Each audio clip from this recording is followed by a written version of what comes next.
Cuando el reloj se detiene en la noche y el cuerpo se rinde al vacío, mi viajero despierta y atraviesa horizontes y danza en las corrientes del tiempo, moldea el porvenir como un alfarero de la luz. Bebe de una fuente de futuros y regresa cargado de semillas invisibles. Entre mis sueños susurra hilos de intuición entretejidos,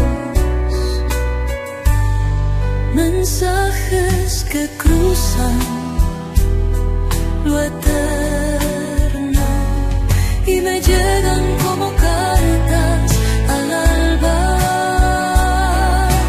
Yo, inmerso en lo tangible, miro hacia el umbral con reverencia. No soy carne solo, ni solo sombra.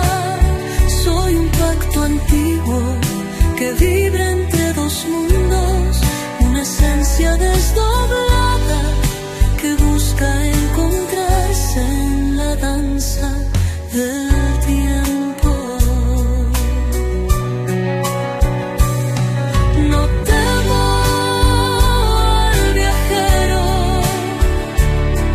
le entrego mis dudas, encendiendo lámparas del sueño. Él me devuelve respuestas en la voz de un viento lejano, fresco tacto y clara luz. Todo es un misterio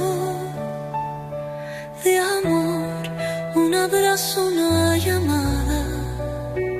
Es mi viajero, es paciente conmigo, siempre esperando mi alborada, esperando que despierte para ser un sol.